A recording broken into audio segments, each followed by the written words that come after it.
The mineral find, known as the Ring of Fire, is a multi-billion-dollar economic prospect in Northern Ontario. If, that is, it ever gets out of the gate. It's a complicated project in part because it requires buy-in on many levels and from many communities. Recently, the Ontario government decided to scrap a regional agreement with 9 First Nations negotiated by the previous government. Will that help spur on the project? Let's find out and ask in Thunder Bay, Ontario, at our studio at Confederation College, Bruce Achni-Panishkum. He is the chief of the Martin Falls First Nation. And here in our studio, Alan Coutts, president and CEO of the mining company Noront Resources, which holds the major claim in the Ring of Fire region. And Frank Iacobucci, former justice on the Supreme Court of Canada, who acted as Ontario's lead negotiator for that regional agreement with First Nations communities. He is now a senior counsel at the Tories law firm in Toronto.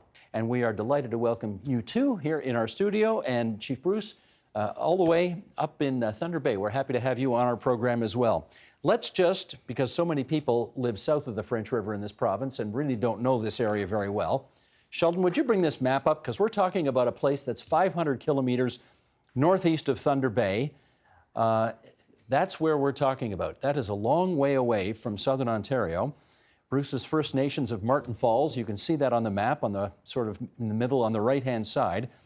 And that dotted line, I'll just describe this for people listening on podcast. There's a dotted line that sort of runs north-south, and that's where the proposed roads are that connect to the project.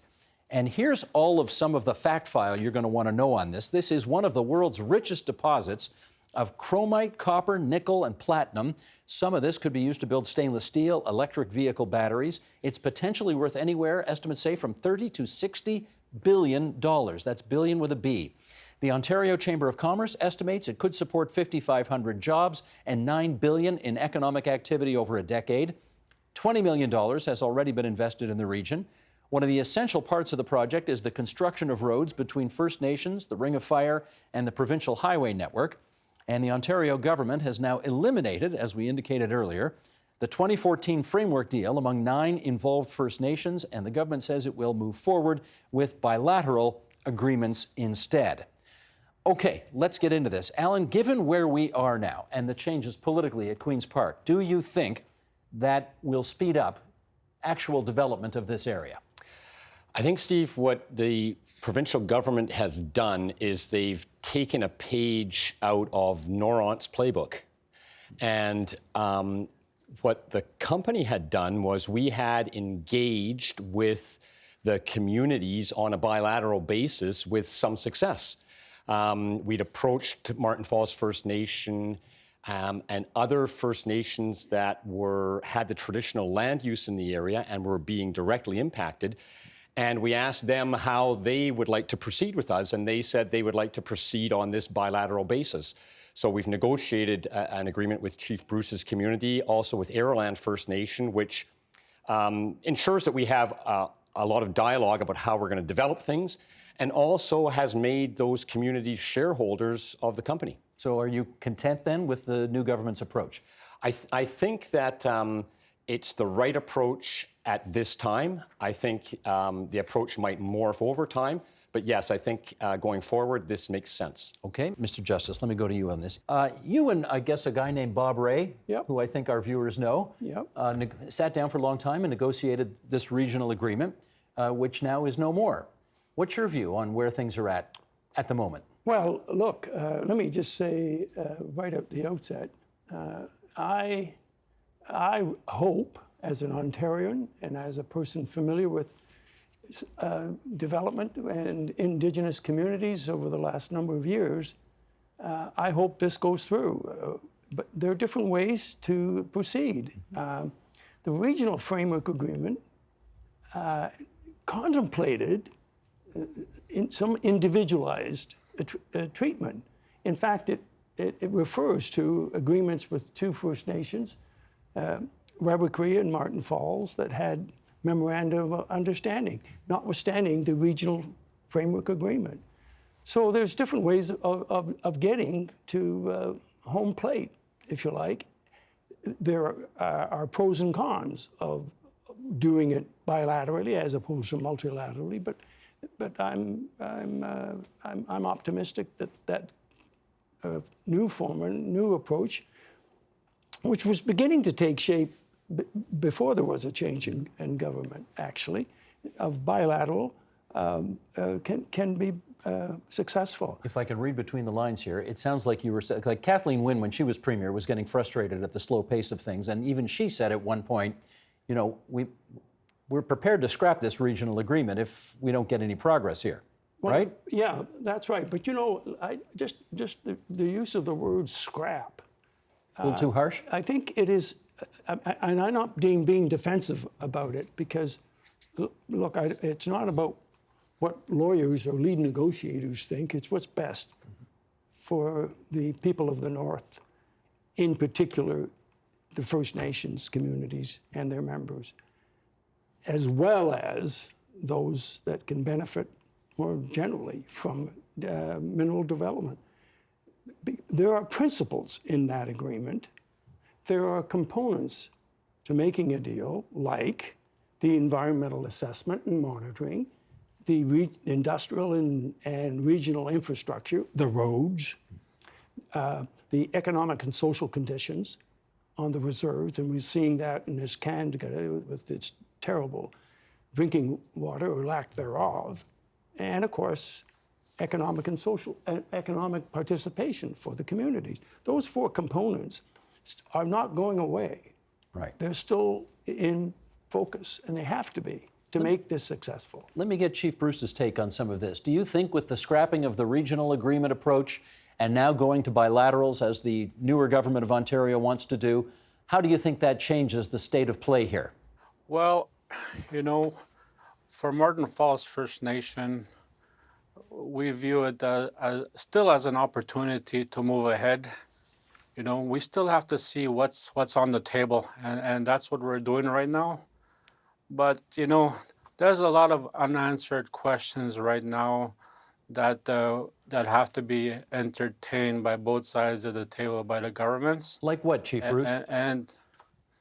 Well, for example, you know, the traditional lands at the Ring of Fire are shared lands in that, you know, the other First Nations have used those lands and used the lands and resources, like, for example, the Dwabaskid River.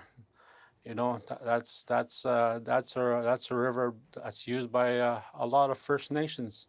So I just wanted to see, you know, how the Ontario government is going to address that with those First Nations. So, you know, those are big questions for Martin Falls. Understood. Let me do a follow-up with you, Chief Bruce, and that is, you know, I'm going to put the allegation to you, and then you tell me whether you agree with it or not. The allegation has been made that by altering the regional approach and going to a more bilateral approach, the allegation is that this is more of a divide and conquer approach as opposed to taking a whole regional look at the whole thing and trying to get everybody on the same, singing out of the same songbook. What's your view of that allegation?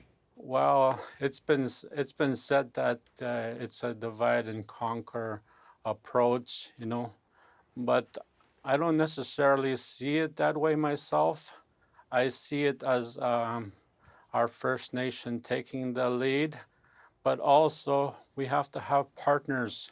Our First Nation neighboring communities have to be partners in moving ahead with the Ring of Fire, any development regarding the Ring of Fire. So, you know, I don't really see it as a divide and conquer approach, but more or less, you know, looked at it as an opportunity, and how can we fill in those gaps that, you know, those large gaps, you know, those large issues, how do we address those? You know, there has to be a way, there has to be flexibility in addressing those large issues that our neighboring First Nations have. Alan We're in the same boat as our First Nations. Understood. I mean, what do you think of that allegation that by doing it this way, it's more of a, you know, pick them off one by one, divide and conquer approach? I think that, you know, ultimately, there's various different approaches, as Frank alluded to, but, you know, our company has experience developing resource projects all over the world with local Indigenous peoples. And also within our company, we have former chiefs of First Nations. And together we put in place an approach which we think is a sound one. And in our case, what we think is it's presumptive to assume that communities want to get engaged under a certain model. We thought the best way was, why don't you just go to the communities that are closest to the resource development that will be impacted by it, that have the traditional land use, and ask them how they want to be engaged. And that's what we did as a company, and I think that's a sound model. And now the government wants to do the same thing. Yeah, I do think that there is a regional context, like Chief Bruce says, and it's not just a couple of communities, but there are communities that should lead the process and other communities that will be involved when the time's right. Now, I said divide and conquer, and I saw you shaking your head. You didn't like that interpretation, did you? No, I mean, to me, this is about at a conceptual level as opposed to at the execution level.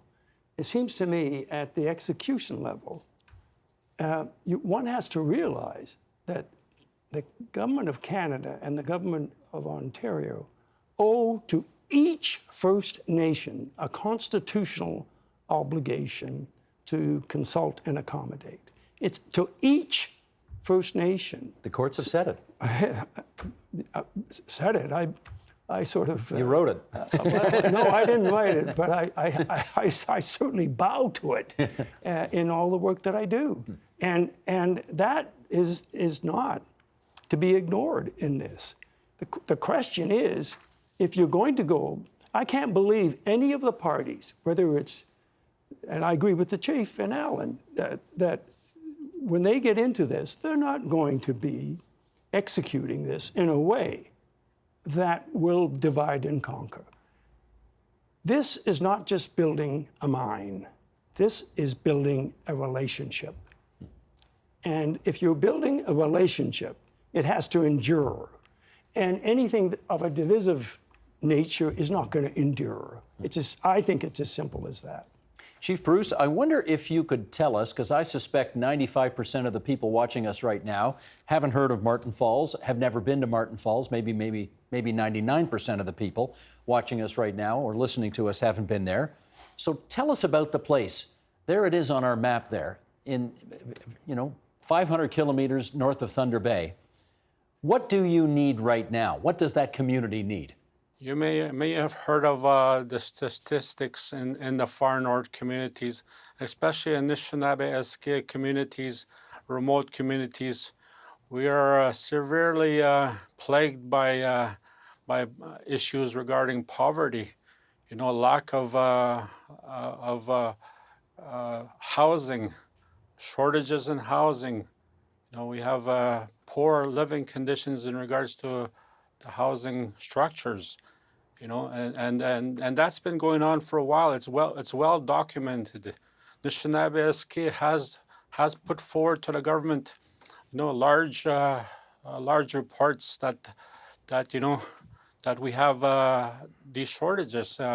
Frank had already talked about Niskandaga First Nation and their water problems. Martin Falls has just had a water treatment plant just built after over 10 years on bottled water. We have large unemployment rates in the community. The lack of housing has forced the migration of our peoples into large urban centers like Thunder Bay, where they don't have access to housing also. So we're in a bad situation right now. And let me follow up with this, if I could. We showed on the map earlier a dotted line where a proposed road is to be built. And oh my goodness, has this been a controversy? There was a discussion, there it is for those watching as opposed to listening, discussions about whether it was going to go east-west first and then whether it's going to go north-south and now who's going to build it. That road, I know, is a lifeline for you in Martin Falls. Who do you think ought to build that road? I think it should be the First Nations that build that road. Who should pay for the construction of it? It should be paid by the governments or through a partnership of some kind with industry. When you take a look at it, most of the resources that have come from this this land have come from the traditional territories of First Nations. So it is our money too. Alan Coots, how much of the delay surrounding all of this is about where that road ought to go, what direction it ought to go in, and who ought to pay for it? Yeah, a lot of that delay is fundamentally around those ideas. The resources that have been outlined there, Steve, they're undeniable. They're fantastic resources, and we know that. Now, it takes a lot of investment dollars to get those products to market, but significantly in this case, it'll depend upon an all-season road. And, you know, I think the thing is that in maybe doing resource development 10, 20, 30 years ago, there would have been a different approach. Those days are over. We're not going to develop resources in areas like this without the input and without the involvement of the local communities. It's just not going to happen. So there has to be a process that you go through where you align your visions and can execute. And that's what's taking time. We're doing this a bit differently now. But in your view, who should build that road and who should pay to build that road? Well, I think I like what Chief Bruce is saying. Ultimately, when we find mineral districts, whether it's Timmins or Rouyn-Noranda or Red Lake or Sudbury or what have you, you know, if it's an isolated mine, that's one thing. But in this case, this is a district that will be developed for over 100 years. The role of government is important there, to build infrastructure to support that kind of development. Now what we're talking about, though, is we're talking about a marriage between economic development and social development. So I think the government of Ontario and the government of Canada should be the entities that bankroll this kind of infrastructure development.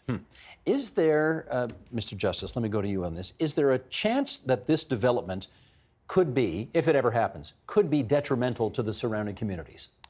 Well, I mean, I think there's a chance in any development that goes on. You take the development in our cities. We know that there are issues about the risks of development, that real estate development and over density and all of those kinds of things. Since we have regulations on that. No different, it seems to me, in the rural development of mines and lumber and fishing and so on. But I do believe that the efforts to understand more about the environment, the science is increasing more and more. The sensitivities, the First Nations have traditional knowledge, which is going to be important here to recognize, and that's contemplated, because that's important in terms of adding to the knowledge base of environmental impact. So yes, there have to be steps taken to recognize that risk that you have identified, Steve. It's very important. And Chief Bruce, if and when this eventually does happen, give us a sense about what kinds of jobs would be created for the local communities in the Ring of Fire. Well, you know, there's a whole host of opportunities, and those jobs and opportunities have to be mapped out.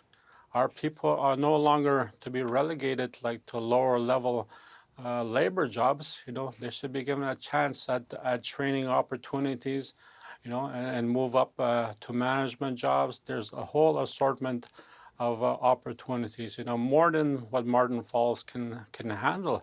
You know, it has to be, there'll be jobs there for surrounding communities, a whole lot of jobs and all kinds of jobs.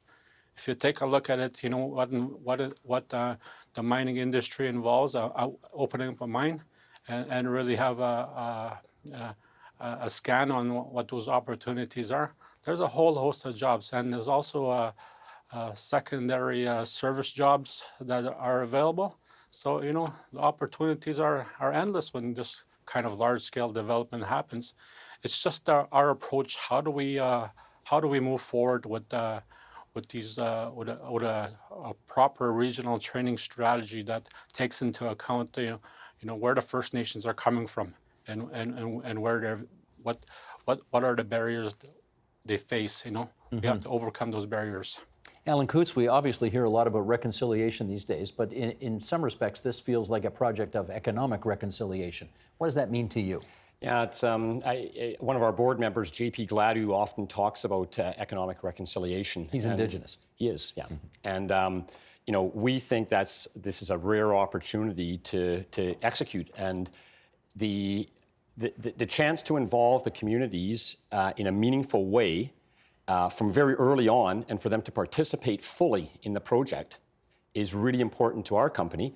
And several of Chief Anishinaabe-Piniskam's band members currently work for Noront and work at the site. And we often like hosting the chief and other elders from the community to come and visit those workers.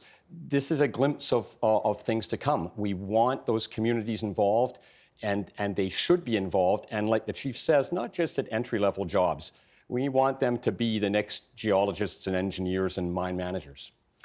Frankie Akabuchi, most business deals are transactional in nature, I think. This is not like most business deals. How is this different?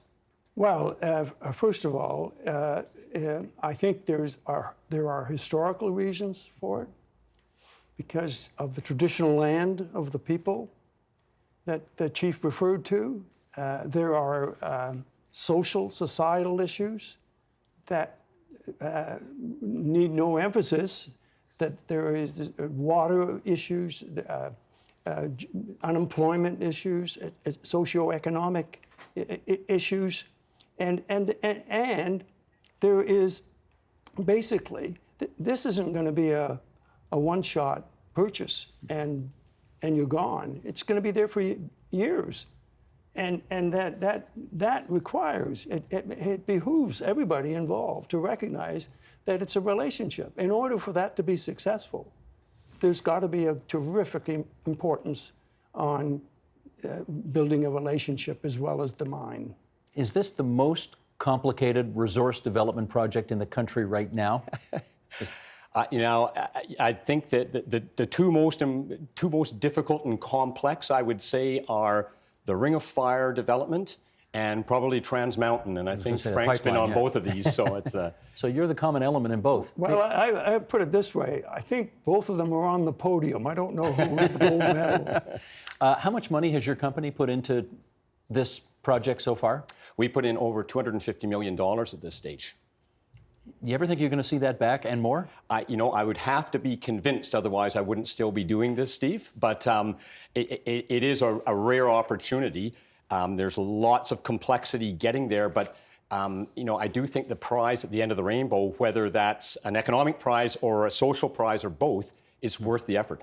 I'm trying to remember now, was it Cliffs in the States that you bought out and you bought their share? So you're all in on this. We are all in. We've got about 85% of all the claims in the region, and we're going to be there to the end. Are you, or in your judgment, some of the local people despondent yet at how long this is taking?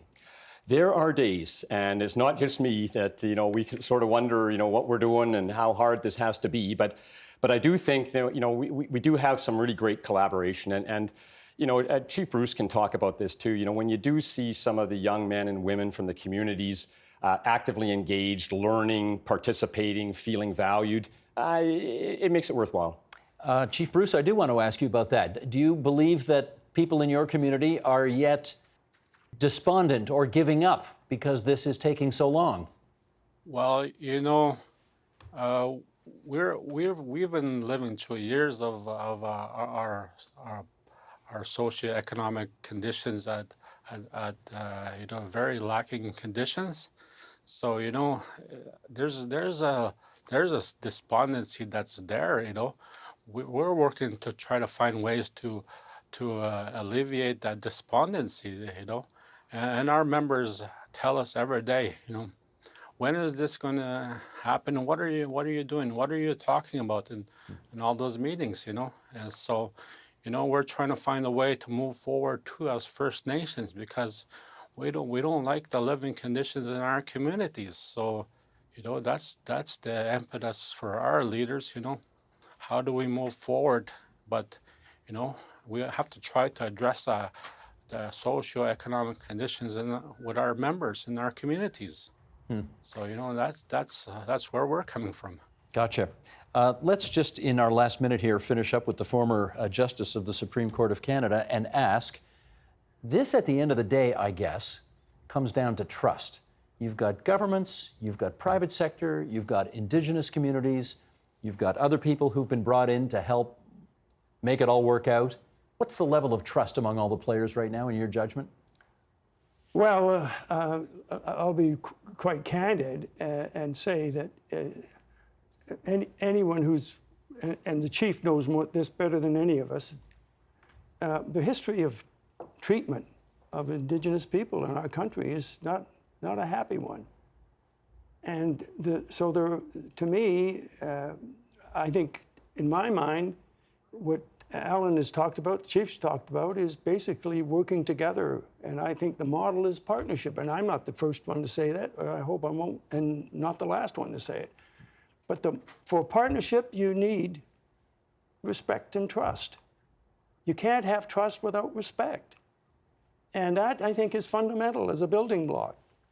And we cannot just proclaim respect and trust. We have to earn it. We are ultimately judged not just by what we say. What we say is important, but ultimately it's what we do that is really the measurement of earning and deserving respect, which can lead to trust. And that's what I hope and pray that this comes about through this development. We can show the country, we can show the world that we are learning to live together with respect for each other and with trust for each other. That feels like a very good last word at which to leave this discussion. Chief Bruce, we're really grateful you went to Thunder Bay, to our studio there, to participate in this conversation tonight.